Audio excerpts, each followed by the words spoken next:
What's going on, guys? Joseph Mills with AutoMeter here today for day one of Project Evo build. We are at AEM Garage in Addison, Illinois, one of Chicagoland's premier car builders, dyno tuners, calibrators, and just all around fantastic guys. Today, we're going to start where a lot of you start on an Evo or any kind of boosted project like this, and we're going to add an AutoMeter boost gauge to this, walk you through the process. Today, we've got the AutoMeter Elite number 5677 monster boost gauge here. We're going to hook it up, but we wanted to say why do you even want a boost gauge on a car? Boost gauge is cool, it moves around a lot, you know, turbos are cool, but what is the practical application of having a device like this on the vehicle? Probably one of the most important is we want to watch for overboost conditions, particularly with a car like this where we're going to continue to tune and tweak and build and add things. We want to make sure that we're keeping boost levels at a safe level throughout that, because expensive failures are not something we want to be a part of our Project Evo. Also for road tuning, we get a base map loaded in. Even with dyno tuning, we want to continue to tweak that. So during road tuning, we want to see that we're not over boosting and see how the car is building and holding boost. So it's great to be able to monitor exactly how the vehicle's building boost, not only to see how it's performing, but to diagnose small issues before they become big issues. We've all chased down boost leaks before. We're going to add a hard pipe kit to the vehicle later on. So being able to watch all that in action is very, very helpful for us. Now we chose to use a vacuum boost gauge here, which is commonly what you do on a gasoline application. Diesels don't build vacuum, you use a boost-only gauge in a diesel application. But having the vacuum side allows us to see not only is the engine running well, but when we're not driving in a spirited manner, it allows us to get the best fuel economy out of the vehicle. Not that anyone ever bought an Evo for fuel economy, but it's nice to be able to tweak out an extra mile per gallon on longer trips. So we're going to head back into the shop right now and start tearing into this Evo. So what's up, guys? Back in the shop here at AEM Garage, ready to get started on Project Evo. We are going to transform this car here from a mild-mannered grocery getter that it is into a weekday track weapon, starting with the AutoMeter Elite Boost Gauge. Now, real cool, comes in the package with everything you need. We've got a nice wiring harness here and a really, really solid 3-bar map sensor, so we get super accurate readings. Now, one of the advantages of this unit here is it continuously compensates for atmospheric conditions throughout its operation. So say we were on a Pikes Peak hill climb, no matter how much elevation change we experience, the gauge is always going to give us perfectly accurate results. So we're going to pop the hood on this bad boy and get to work. So we're going to get into some pretty serious power mods and tuning a little bit farther down the road. But for right now, we wanted to start with what is typically the first power modification on any vehicle like that, and that's add an intake system. So we went to the folks at AEM Induction and picked up their Evo 10 intake system. Now this is a really cool system. You can see the intake pipe, this molded piece right here, is perfectly smooth, no turbulence to the air there. We've got a hard pipe with a mount for the factory MAF, and this box design integrates the factory air snorkel to allow for true cold air to come in, keeps intake temps low as it blocks off underhood heat from coming to it. It uses AEM's patented dry flow filter technology. These are good for up to 100,000 miles in between cleaning, provides superior protection against dirt for your engine, and flows a whole bunch more air. So we think we're going to pick up a little bit of power, and to tie it all together, we've got this great AEM Strut Bar to replace the cheap one that was there in the factory. That'll combine with some of our other bars underneath the vehicle to really dial in the bite on the front end.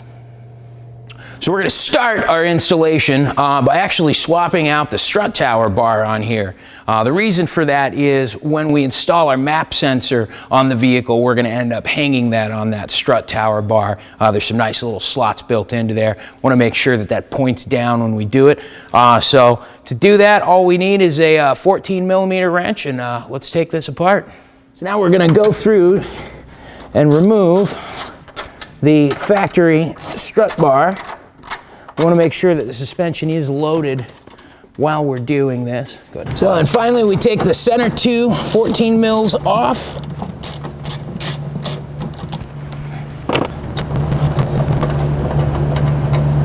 And remove the factory bar. Now before we drop the AEM bar on, we're going to drop the washers that were included with the strut bar onto the tower. Now with the washers in place, we simply line up the AEM bar with the factory holes, drops right back into place, and then we reinstall the factory fasteners. So in order to show you exactly how we do this boost gauge install, we're also going to pull the whole intake off here so we can get a good shot at it. And that gives us a good excuse to put our AEM intake on. Okay, now we go in, we unclip this with a little set of needle nose pliers, pulls that off of the box, and unplug the wiring for the factory MAF. We unclip this guy right here, and we've got that wiring free. 10 mil up front right here. That needs to come off. And we got one 10 mil back here on this clamp next to the MAF. We'll loosen that up.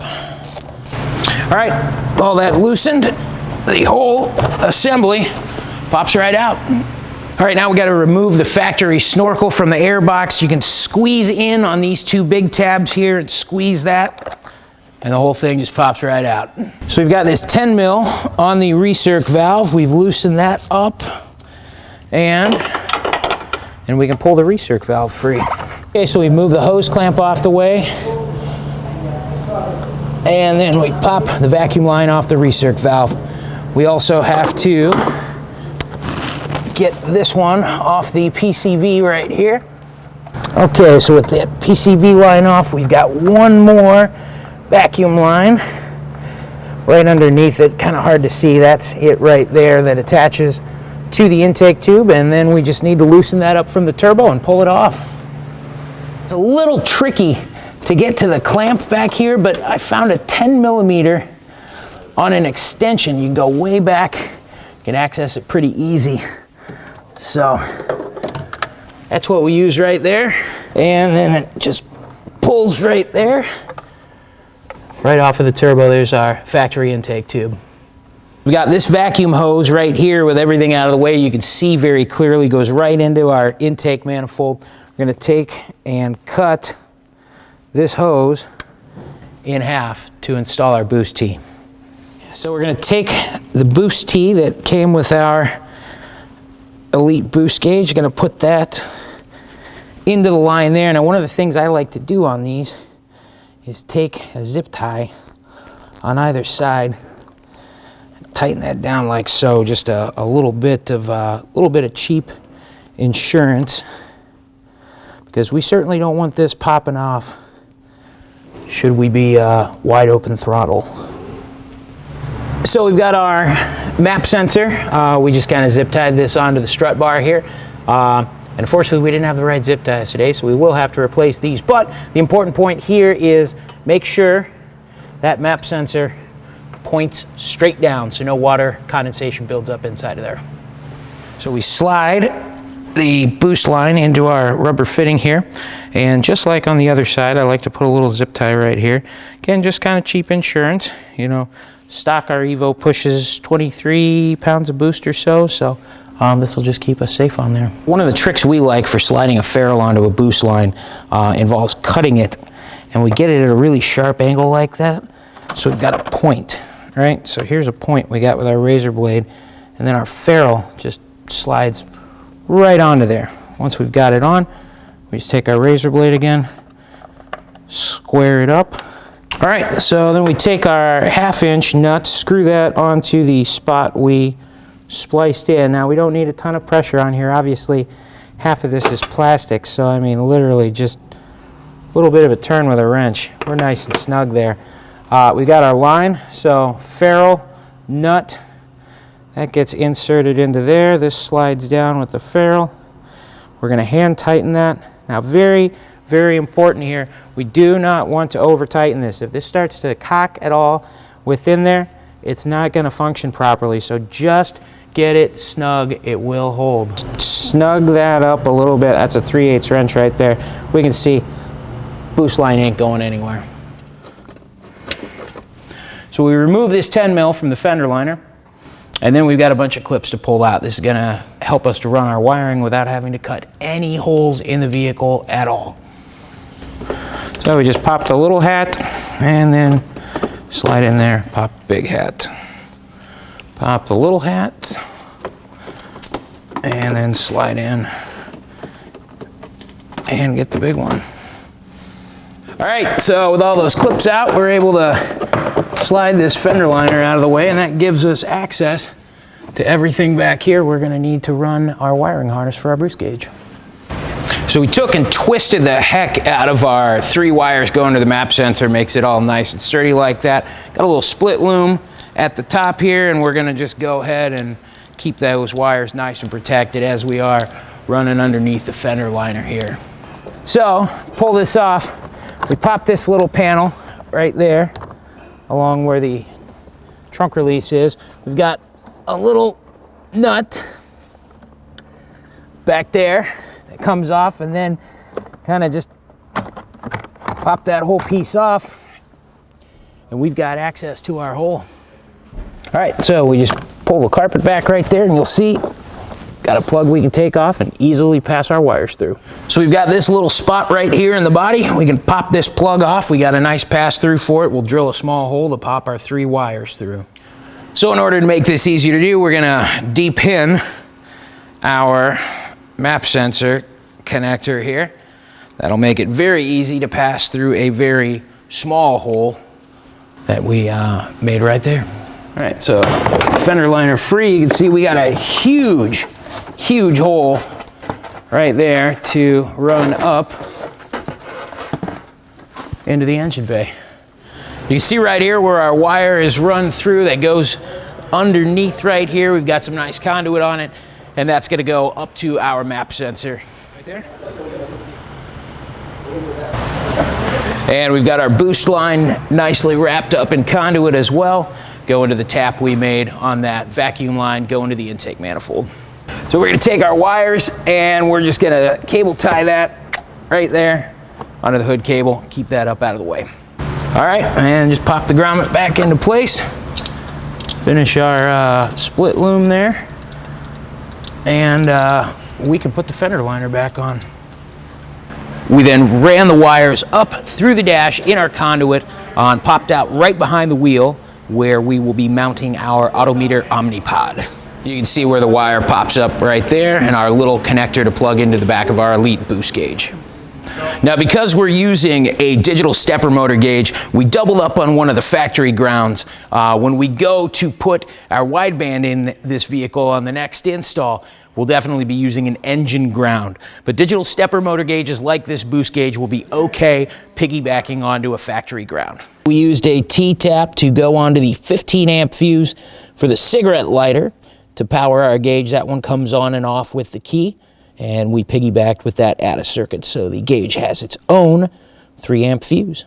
So we took our gauge and we actually clipped the studs off of the back of it with a set of side cutters because we're going to install it in this AutoMeter OmniPod right here. Cool little solution where we can bend the tabs to fit the contour of the steering column on this vehicle. Unfortunately, we looked around and we don't make a pod for it, and we couldn't find one that we liked. So this actually works real well for putting 2 gauges up on the column pod. All right, so now that we've got our tabs adjusted, we put our adhesive on there. We're gonna prep the surface with an alcohol wipe so that we get good adhesion. So we go ahead, clean that off real nice, and let that dry real quick. All right, so now we move the backing on our adhesive. Make sure we've all lined up there and stick that in place. All right, now we use our T20 Torx bit here to remove the factory MAF. That'll come out, and we will install that onto our hard pipe. Right there, T20 fasteners are reused.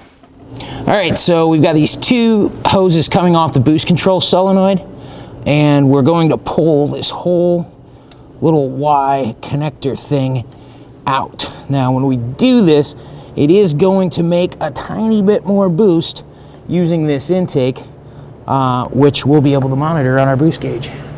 So we've taken a bunch of the fittings and clamps and whatnot from the factory intake to move that over. We've also put these two hoses that were included in our kit here. These are going to pair up with those two vacuum hoses off the boost control solenoid. That's what's going to affect the way that the vehicle builds boost and generate a little bit more power for us.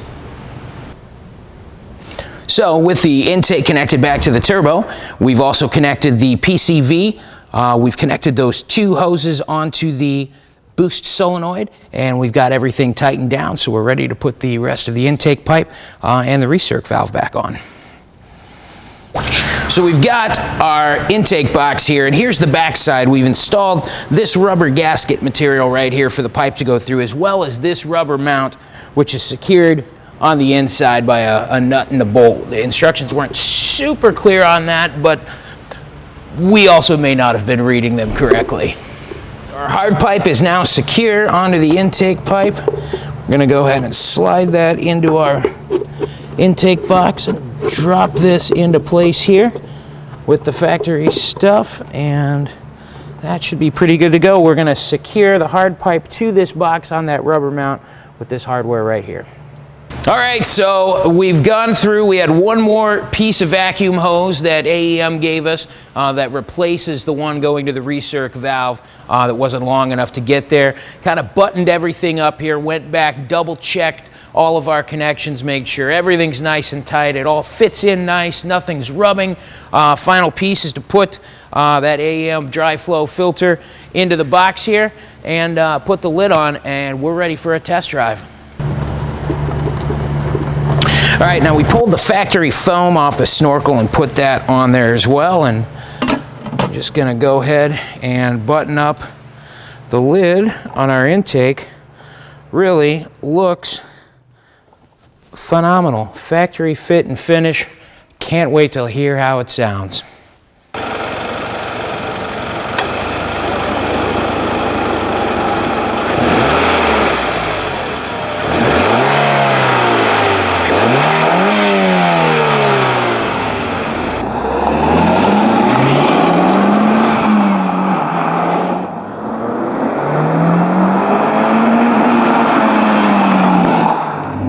We're on one of our favorite closed courses here to see this AutoMeter boost gauge in action.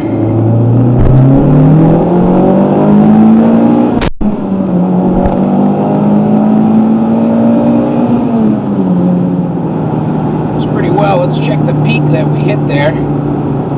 Just about 25 PSI on that pole. Not bad, not bad. So now we're going to listen for that intake here. You can hear just a little bit more whistle. It's not appreciably louder, but the timbre, the sound of it is different.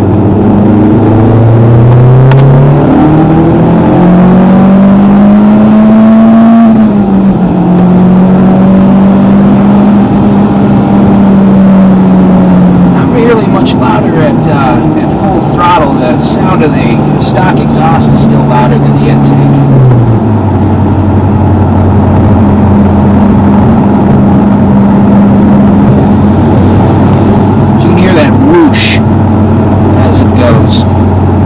Definitely the butt dyno is registering a few more horsepower. This is, of course, before taking the vehicle in for tuning.